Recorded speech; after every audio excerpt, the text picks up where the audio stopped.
네, 안녕하세요. 오늘은 여러분과 함께 자료 하나를 좀 깊게 보려고 하는데요. 그 비안전 관련 시스템 있죠? 여기서 이제 화이트박스 테스트 기법, 이걸 어떻게 고를지 그 가이드라인이에요. 어, 개발이나 테스트하시다 보면 어떤 기법 써야 하지? 이런 고민 아마 다들 한 번쯤은 해보셨을 것 같아요. 네, 바로 요 자료가 그럴 때 딱 필요한 여러 가지 고려사항들을 아주 명확하게 짚어주고 있거든요. 자, 그래서 오늘 이걸 좀 같이 파헤쳐 보면서요. 여러분 프로젝트에 딱 맞는 선택, 그 핵심 정보를 같이 찾아보겠습니다. 네, 맞습니다. 이 자료는 이제 비안전 관련 시스템이요. 그러니까 뭐 시스템 오류가 나도 막 사람이 다치거나 뭐 환경 재앙으로 이어지거나 이런 게 아닌 경우예요. 이런 데서 화이트박스 테스트, 다시 말해 코드 내부를 이렇게 들여다보면서 하는 테스트 있잖아요. 이걸 어떤 기준으로 고를 거냐? 이걸 다루는 거죠. 근데 재밌는 게 뭐냐면요. 여기서 제시된 요인들의 뭐 딱히 우선순위가 있는 건 아니라는 거예요. 그러니까 각 프로젝트 상황에 맞게 다 종합적으로 봐야 한다는 의미겠죠. 아, 그렇군요. 우선순위가 없다니. 그럼 더 신중하게 접근해야겠네요. 어떤 요인들부터 볼까요? 가장 먼저는요, 역시 현실적인 제약이죠. 계약. 계약이요? 아, 네. 계약서에 예를 들어서 코드 커버리지 몇 퍼센트 이상 달성해야 한다. 이렇게 딱 명시가 되어 있다면요. 이걸 못 지키면 당연히 계약 위반이 될 수 있으니까요. 이건 뭐 기본이죠. 그렇죠. 계약 조건은 정말 무시할 수가 없겠네요. 계약만큼이나 또 중요한 게 있을까요? 외부적인 요인으로요? 바로 고객의 요구사항입니다. 고객이 테스트 계획의 일부로 이 정도 커버리지는 맞춰달라 이렇게 요구를 했는데 이걸 만약에 충족을 못 시켰다. 그러면 당연히 고객하고 관계가 좀 안 좋아질 수 있겠죠. 네, 때로는 계약서보다 더 구체적으로 요구하기도 하고요. 아, 계약이나 고객 요구 외에도 혹시 뭐 법적인 거나 그런 규제 같은 것도 있을까요? 네, 맞아요. 바로 그 규제 표준입니다. 예를 들어서 금융 분야 같은 데 있잖아요. 이런 특정 산업에서는 관련된 법이나 규정 때문에 반드시 지켜야 하는 화이트박스 커버리지 기준 같은 게 있을 수 있어요. 아하, 네, 이런 건 뭐 선택이 아니라 그냥 필수인 거죠. 꼭 지켜야 하는. 그렇군요. 외부 요인들도 참 중요하네요. 그럼 이제 조직 내부적으로도 뭔가 고려할 점이 있겠죠? 물론입니다. 조직 자체의 테스트 전략이나 뭐 정책 같은 게 있을 수 있잖아요. 네네. 회사 차원에서 우리 회사는 코드 커버리지 이 정도는 기본으로 한다. 뭐 이런 내부 표준이 있다면 다양히 따라야 하고요. 이것도 중요하게 봐야 합니다. 그렇다면 이제 좀 더 기술적인 측면으로 들어가 볼까요?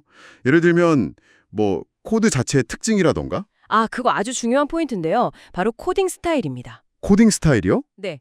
예를 들어서 코드가 아주 간단해요. 뭐 복잡한 조건문 같은 거 거의 없이 되게 단순하게 짜여 있다면요. 굳이 MCDC 커버리지라고 그 복잡한 조건 조합 테스트하는 기준이 있거든요. 네. 그런 걸 굳이 요구하는 건 좀 과할 수 있다는 거죠. 불필요할 수 있어요. 코드 복잡도에 맞는 기법을 쓰는 게 효율적이겠죠. 흥미롭네요. 코드가 단순하면 굳이 복잡한 잣대를 들이댈 필요는 없다. 하긴 그게 효율적이겠네요. 그럼 혹시 과거의 경험? 이런 것도 참고가 될까요? 네, 아주 중요하죠. 과거 결함 정보, 이게 정말 소중한 자산이거든요. 아, 경험적 데이터군요. 네, 이전에 했던 프로젝트나 비슷한 시스템에서 이 정도 커버리지를 달성했더니 결함 발견에 효과가 좋았다. 이런 데이터가 있다면 이걸 무시하고 다른 걸 선택하기는 좀 위험 부담이 따르겠죠. 이런 데이터는 뭐 개별 프로젝트뿐만 아니라 조직 전체 아니면 아예 그 업계의 경험일 수도 있고요. 확실히 설득력 있는 근거가 되겠네요. 혹시 사람, 그러니까 테스트를 수행하는 테스터의 역량, 이것도 관련이 있을까요? 당연히 고려해야죠. 바로 테스터의 스킬과 경험입니다. 아, 어떤 특정 테스트 기법에 대해서 뭐 테스터가 잘 모르거나 경험이 부족해요. 그런데 그 기법을 쓰게 하면 기법을 잘못 이해하거나 적용해서 오히려 결과를 잘못 해석하고 뭐랄까 예상치 못한 리스크를 만들 수도 있거든요. 그렇겠네요. 사람도 중요하고. 그럼 마지막으로 또 어떤 점을 봐야 할까요? 마지막으로는 이제 현실적인 문제죠. 바로 도구의 지원 여부입니다. 도구요? 아, 툴. 네, 화이트박스 커버리지라는 게 대부분 자동화된 도구를 써서 측정을 하거든요. 그런데 우리가 목표로 하는 어떤 특정 커버리지 지표가 있는데 이걸 측정해주거나 지원하는 도구가 없다. 그러면 사실 선택하기가 어렵겠네요, 현실적으로. 네, 그쵸. 아무리 아이디어가 좋아도 실행할 방법이 없으면 의미가 없으니까요. 와, 정말 다양한 요인들이 얽혀 있네요. 들어보니까 계약, 고객, 규제 같은 외부 요구부터 시작해서 조직 내부 전략, 또 코드 스타일, 과거 데이터, 심지어 테스터 역량에 도구 지원까지 결국 이 모든 걸 다 이렇게 종각적으로 보고 결정을 내려야 한다는 말씀이시군요. 맞습니다. 이게 비안전 관련 시스템이다 보니까 아무래도 안전 필수 시스템보다는 좀 더 그 기술 테스트 분석가에게 재량권이 주어지는 편이에요. 하지만 그 선택은 그냥 마음대로 하는 게 아니라 인지된 리스크 수준이 어느 정도인지, 그리고 그 리스크를 줄이려면 비용이나 자원, 시간이 얼마나 필요한지 이런 걸 다 신중하게 따져본 결과여야 한다는 거죠.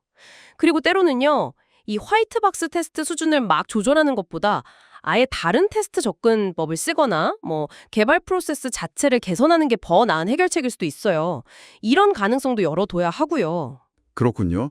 단순히 정해진 기준만 따르는 게 아니라 우리 상황에 맞는 최적의 전략을 짜는 그런 과정이네요. 네, 그래서 여기서 한 걸음 더 나아가서 생각해 볼 만한 질문이 하나 떠오르는데요. 오, 어떤 건가요? 이 모든 요인들을 다 고려했을 때 어쩌면 여러분의 특정 프로젝트 상황에서는요, 일부러 화이트박스 테스트의 강도를 좀 낮춘다거나 아니면 특정 유형의 테스트에만 딱 집중하는 게 오히려 더 효율적이고 더 전략적인 선택이 될 수도 있지 않을까 하는 점입니다.